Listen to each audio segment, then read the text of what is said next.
when you look back at what he's done the past couple of years, Eric, and you think about Carter Nuneville, what he's meant and the skills that he's had, how do you kind of put that into a description for everybody at home that's watching? How would you describe Carter Nuneville and what he's meant to this program? Well, it seems every year Cocalico has a young player that they are working into their program.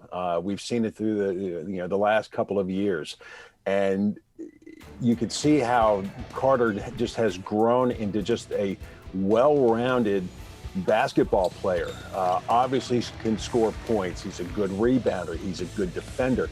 He's a leader on the floor. I mean, he has all these intangibles that you're looking for as somebody to rally around. And I think it was kind of neat because I know the E-Town basketball coach was in attendance last night.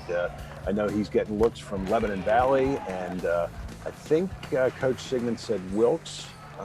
If I'm not mistaken, I have to double check on that one. But this is a kid. He's going to play at the next level, and I can only imagine his game will get that much better. Averaged 15 points per game this season, could have averaged up towards 20 if he wanted to be a little more selfish with the basketball. Yeah. Had 35 three-pointers made this year, 76 total in 2 years, and shoots about 70% from the free throw line. Tim, any quick words on Carter Nuneville before we kind of fire through some of these senior spotlights? Yeah, Eric sort of talked about him in the senior leadership, and what I liked about Carter, as you can see it on some of the key highlights here, is his defense, Eric. I mean, he gets down there and uses the body, uses that frame of his, and swats the ball away, and is very good at not committing the fouls either. So when coaches are looking for someone to go to the next level, sure, they want to see if somebody can shoot the three. He definitely can. Can he play inside? Yes, but I think they also look at what is their defensive prowess. Do they hustle back? And he has all those intangibles. I remember seeing Carter as a sophomore, I believe, and I could tell he was training and acting like a star. And you could just tell his sophomore year that he was going to be the player that he is this year as a senior. Another player that we have already seen his career come to an end, and it was over the last 2.5 years, a pretty fantastic one at Warwick, was senior Cipalla. He averaged 23 points per game this year in the LL League, led the LL in scoring, 9 rebounds per game, 38 three-pointers made. He was 41% from beyond the three-point arc, and just a phenomenal 2.5 years here for Warwick. Eric, why don't you reflect on what we got to see from Cipalla over the past few seasons there? And again, very similar to Carter, a guy that was coming up through the system. And Kai played football his junior year, and then had a really nice junior season. Was part of that team that went to the league final. But then this off season, or I should say after that last season, decided to bypass football and just focus on basketball. And man, oh man, did that pay huge dividends. I mean, he got bigger, he got stronger, he increased his vertical leap immensely. And I think that's just the one thing I really enjoyed about Kai Cipalla. He's just so smooth. And when he jumps, he's not even at the apex of his jump and everybody else is starting to come down. So it looks like he's hanging there for an extra second. I mean, it is just so much fun to see. All right, Tim, hop in here. I know you didn't get to cover the boys basketball beat this year, but certainly we've seen clips of what Kai can do. 2 players that were supposed to be on the basketball team this year are not there. And so it was him, and he rose to the occasion. He had a big bullseye on his back, and everybody who was game planning for the Warriors the entire year, you have to stop Kai Cipalla. They couldn't. I mean, almost 24 points a game. Mm-hmm. And I did one of his games, and Eric, I am like you. He is gliding through the air. He goes up there. It's like he still keep going and going and going. And he has a nice, soft shooter touch for a big guy. And, we always sort of criticize a lot of these kids for focusing on one sport or looking at that way. He paid dividends. He really wanted to play on the next level. And he is definitely going to get there. But again, the kid had a bullseye on his chest, took it to heart, and led that team. I guess the biggest shame, Eric, and we've talked about it all year, is just because of this whole COVID mess that these teams, just because they lost maybe in districts or in the possible LL leagues or whatever, they can't go on and play the consolation games and then move forward. It just would have been great to see these kids play at least another 1, 2, 3 games or so.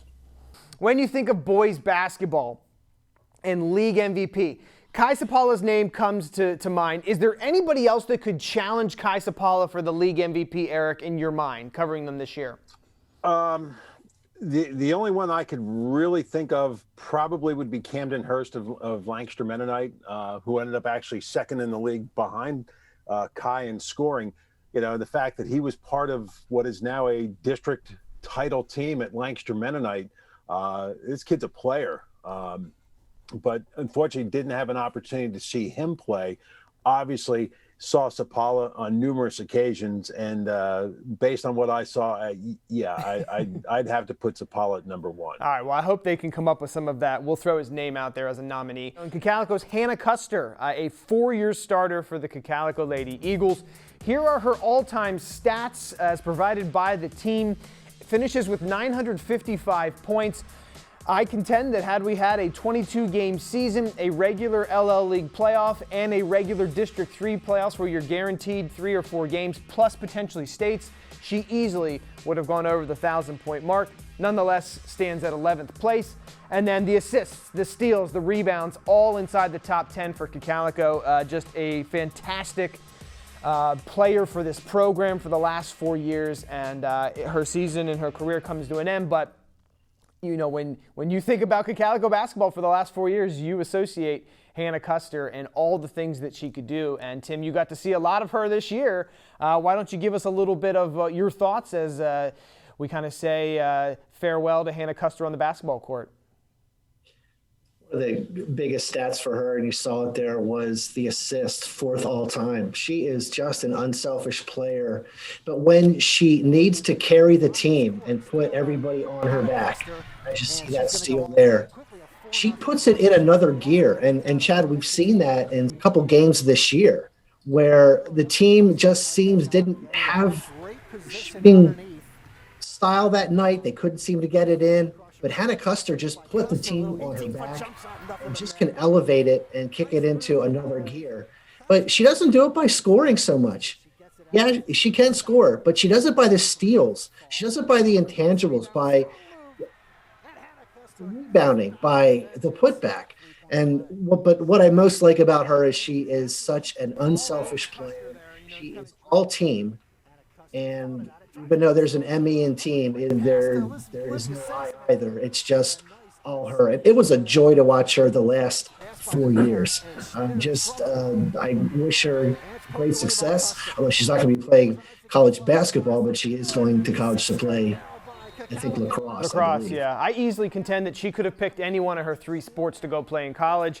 Lacrosse season started on Monday for her. So, you know, basketball ended. She went right into lacrosse. I saw her just yesterday. She looked happy with her teammates, and good luck to them in the lacrosse season. Eric, you get about a minute here before we got to go to say some nice things about Hannah Custer. Well, and again, kind of similar to Carter Nuneville too, and Tim mentioned it, an unselfish player. She could have scored more points, and I think if I'm not mistaken, she missed some games in her junior or sophomore year. Had a nagging injury that she missed some games. So, you know, you put those games together, you put the games that they missed because of COVID. Yeah, she's 1,000-point scorer in Cocalico history.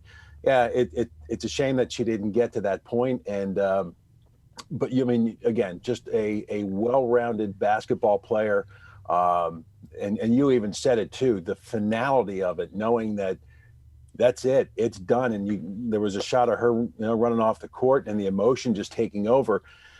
And like you just said, with lacrosse starting on Monday, that might have been the best thing, because then she has to make that transition from basketball and put her focus on lacrosse. So hats off to her, because she set a standard for this team and this program. I do agree. That probably might have been the best thing, to just switch gears. They were very upset that season it ended so abruptly because of the way COVID restructured the playoffs, and it was a shame because they should have been guaranteed at least 2 or 3 more games in District 3 and in states. In fact, if it was a normal year, they would have actually qualified for states because they made the quarterfinal round. Real quickly for Tim, let's show you Manheim Central's Maddie Nyer and kind of what she's done in the 2 years here real quick, because this will help out in our question. Maddie Nyer, just a sophomore this year, is at 784 career points, and this season averaged 21 points per game. She had 9 threes made. She doesn't shoot a ton of them, and shot 79% from the free throws. So you've seen Maddie Nyer's career numbers. You've seen Hannah Custer's career numbers, also what they did this season. Real quickly, if you had a vote for the Section 3 Girls MVP, Tim, you going with Hannah Custer or are you going with Maddie Nyer? Well, no matter who I choose, the parents are going to be upset if I didn't pick them. Chad, thank you. This is a tough call. I guess it really depends on how you look at what is the MVP. Look, I love Hannah Custer and what she does, but I really think Maddie Nyer needs more to that team probably than if you look at it, she's the most valuable for her team. Hannah Custer had a great supporting cast. So if you take her off the team, I think Cocalico is still a decent team. Yeah. You take Maddie Nyer off that Manheim Central team, and I don't think they win nearly as many games as they did this year. All right. Well, my vote still goes to Hannah because she just was such a special player this year. But I get what you're saying. That would be back-to-back years for Maddie Nyer.